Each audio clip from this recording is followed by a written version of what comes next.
I ask that the Congress declare that since the unprovoked and dastardly attack by Japan on Sunday, December 7th, 1941, a state of war has existed. President Roosevelt speaks, and the Armed Forces act. Naval Secretaries Knox and Forrestal put into effect war plans previously prepared in the event of national disaster. One of the Navy's primary duties is the enormously complex task of funneling the means of survival to our forces and allies overseas. Shipping must be found and assembled, convoys organized, and cargoes assigned. But first, orders, directives, requisitions, and more orders. Orders to shipyards, orders to bases, orders to railroads, and orders to America that her factories and workers might begin producing in quantities the boldest economists never dreamed of, that the Axis leaders never dreamed of either. Fulfilling the orders is only the beginning. The products must be sent soonest, where they will count most.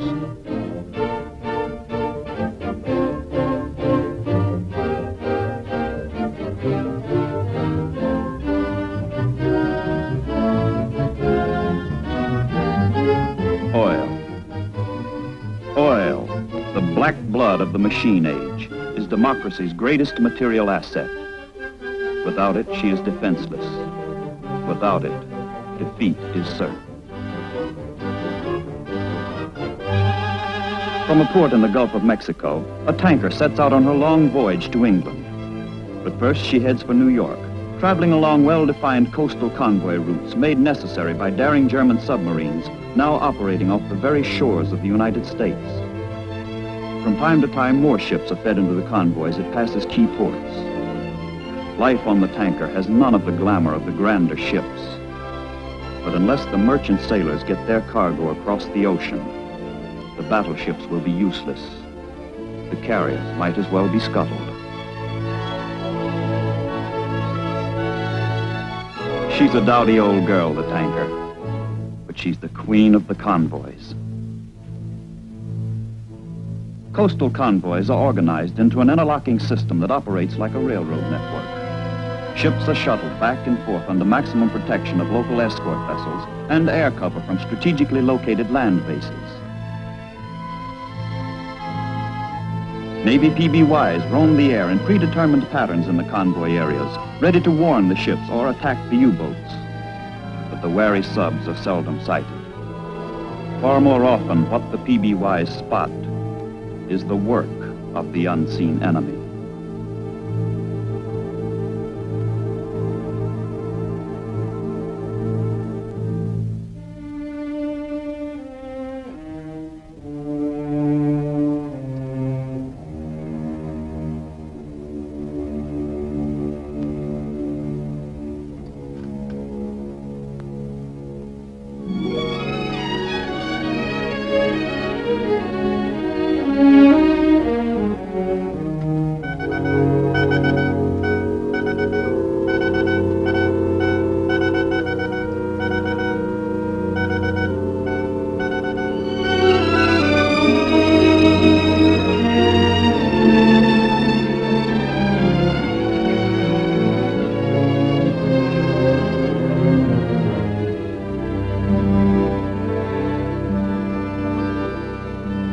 Sometimes the enemy leaves a trace, or what looks like a trace, an oil slick.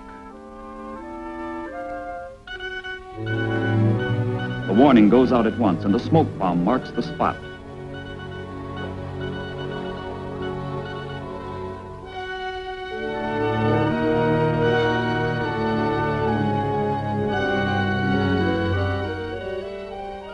An escort picks up the PBY's alert. General quarters sound. Search for the enemy is on.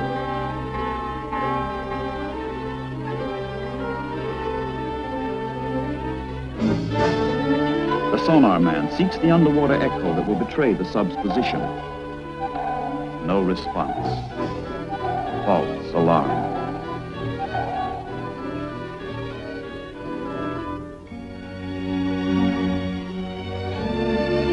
All along the coast, cities keep their peacetime lights glowing until they learn how this benefits the enemy. The lights are beacons for the lurking U-boats. Offshore, enemy eyes are patiently peeled, waiting for a silhouette, a target.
Deck guns are in order.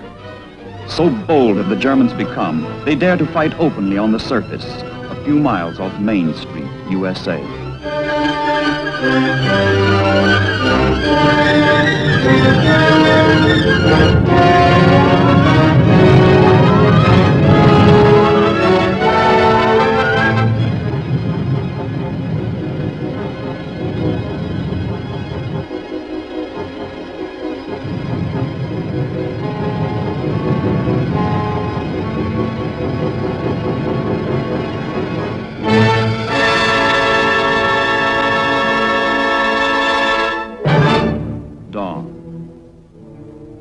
The survivors have gone.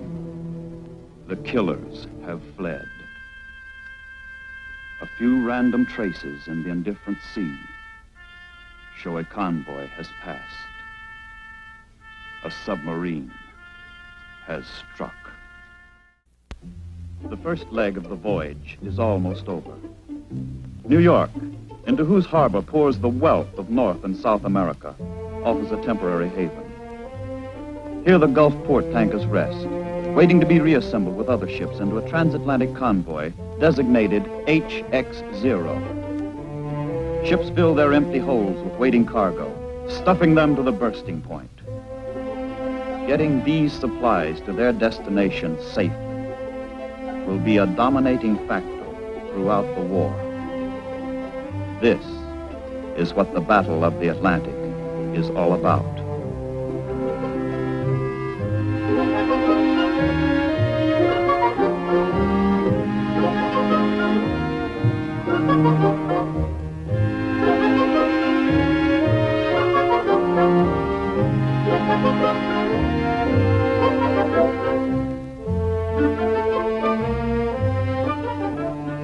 The operation of a convoy requires organization, seamanship, and a knowledge of the enemy.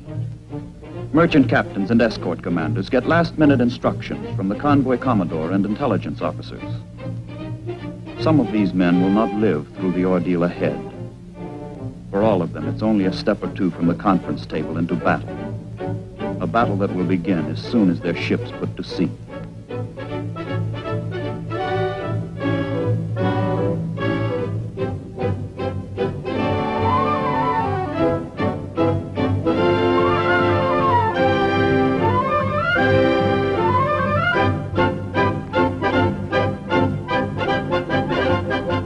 Nothing is left untried to give the convoys protection.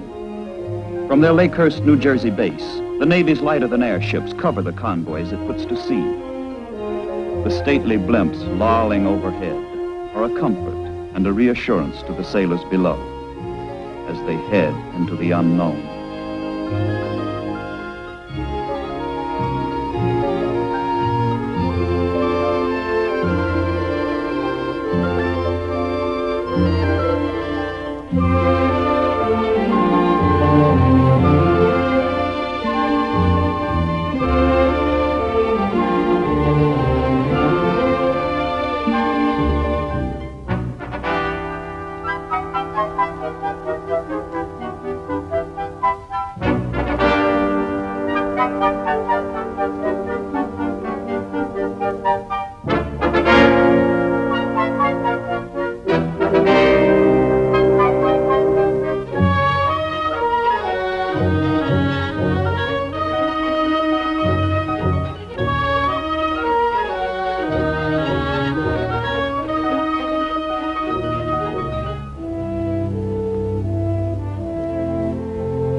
convoy's 50 or 60 ships, scattered across 30 miles of ocean, must be kept under constant, coordinated control.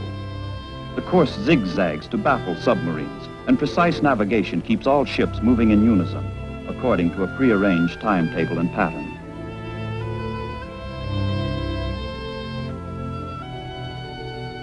Meanwhile, the escorts act as watchdogs, with the aid of all the intricate new devices that science has added to war at sea. But there are not yet enough of them, leaving dangerous holes in the ring of protection around the convoy.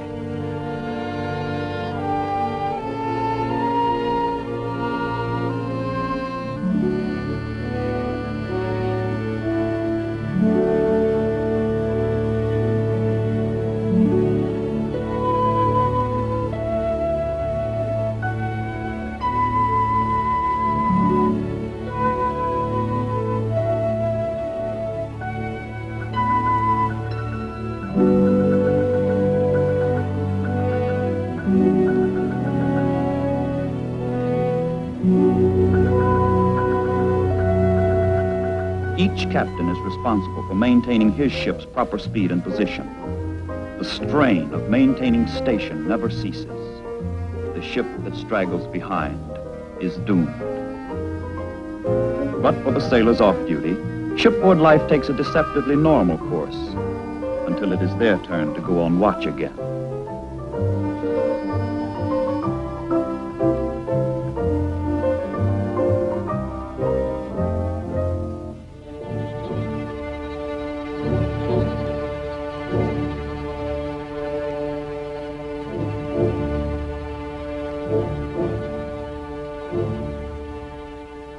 Convoy HX-0 is still a long way from England.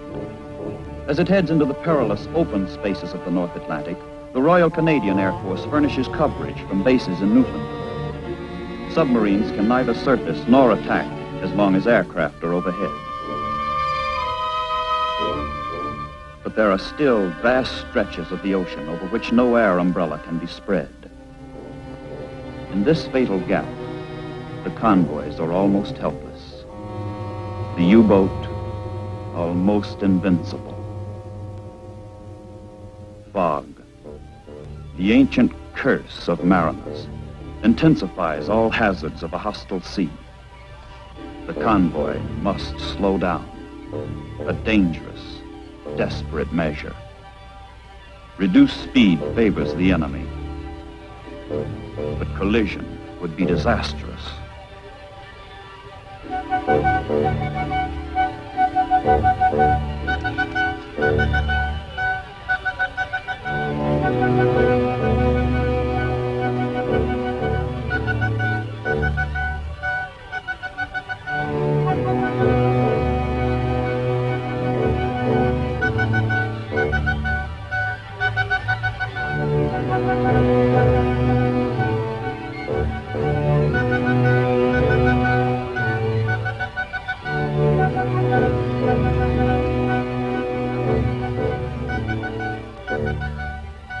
The men in the convoy, nerves raw and weary to the point of exhaustion, strain their eyes, their brains, their faith, but to no avail.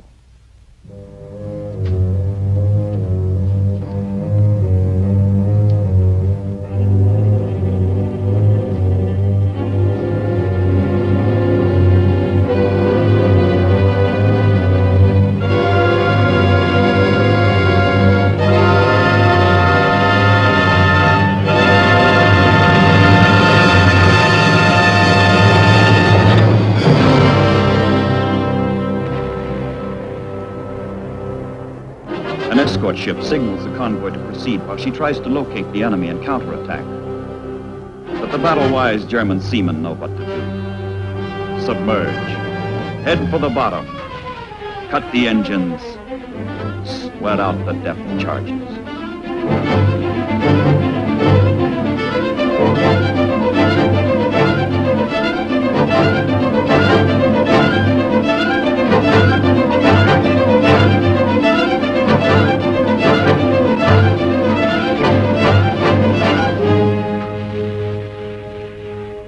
Tactics work. The escort loses contact and gives up. The German is safe. Safe to kill again. The submarine's eyes and ears have no difficulty in locating a hapless straggler that lost its convoy station in the fog. Surface. Why waste the torpedo?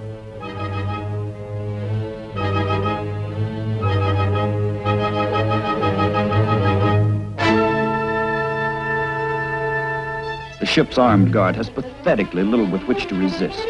But they fight back with all they have. Ship to sub, gun to gun.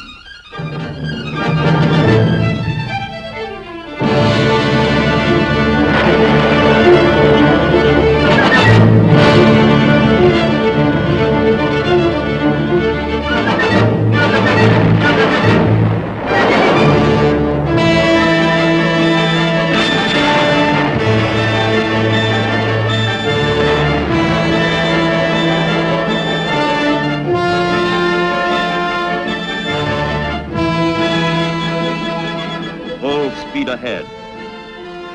The hunt is still on.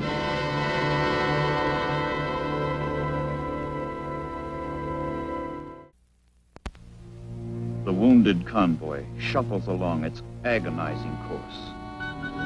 Tired lookouts and signalmen help pull the convoy together.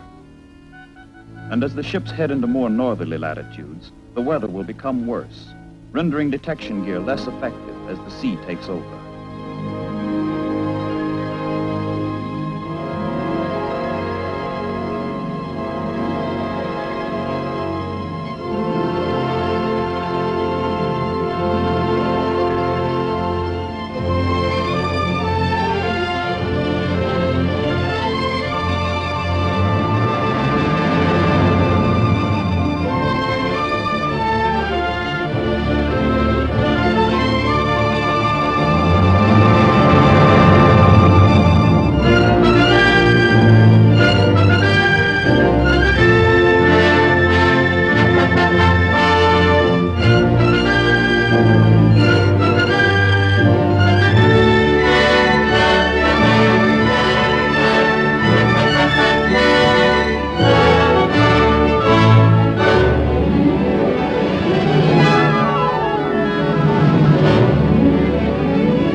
Calm seas are welcomed by all hands. Seasick sailors can hold up their heads. Those sore from the buffeting can relax. Everyone can dry out. All hands eat hot food again. Clear skies bring relief, and the men tend to forget the enemy. But their captains know this is folly. There is no safety in these waters. True, the convoy is closer to England, but it's also closer to German air bases. Now the enemy is over the ocean as well as under it. Scouting planes are constantly searching for Allied convoys, eager to spot one and radio its position, course, and speed back to base.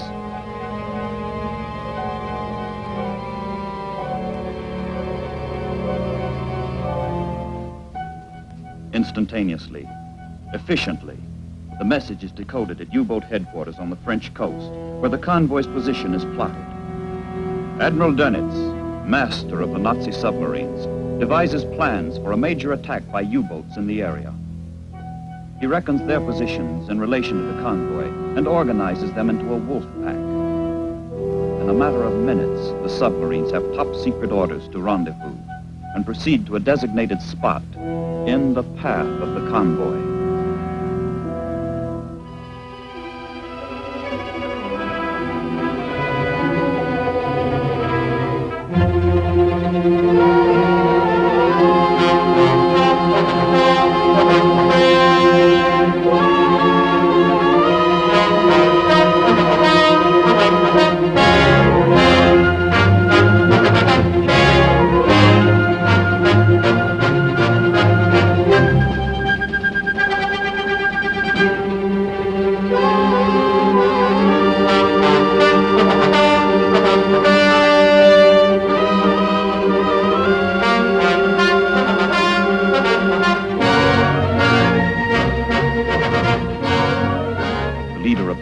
scans the horizon for the convoy.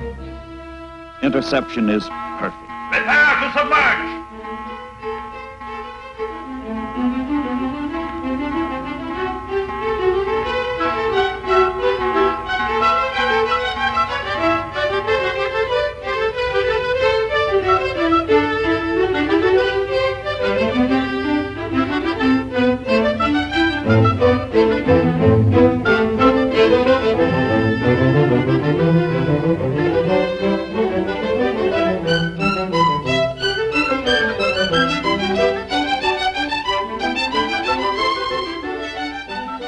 The wolf pack is deployed around the convoy, giving each skipper his own share of the spoils.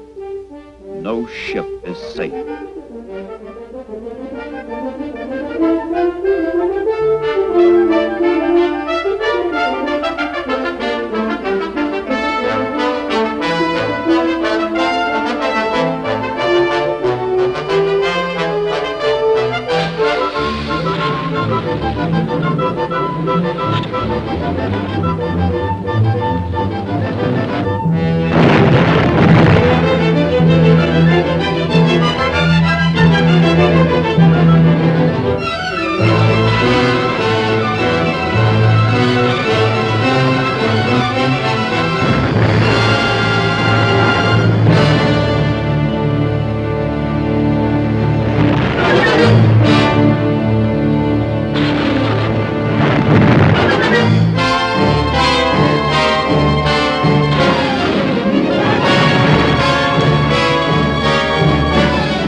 The battle is over. The ships are sunk. The men are dead. Surviving ships have not much further to go. The long voyage is almost over. England, grim England, to these sailors means victory.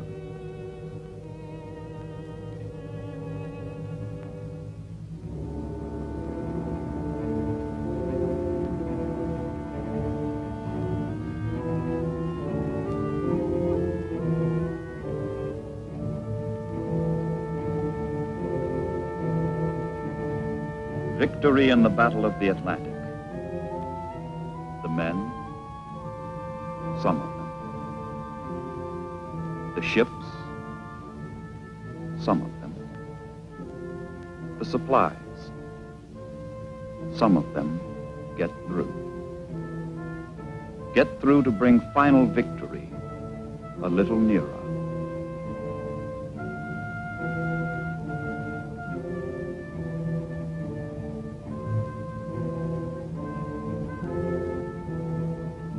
But who can measure the cost?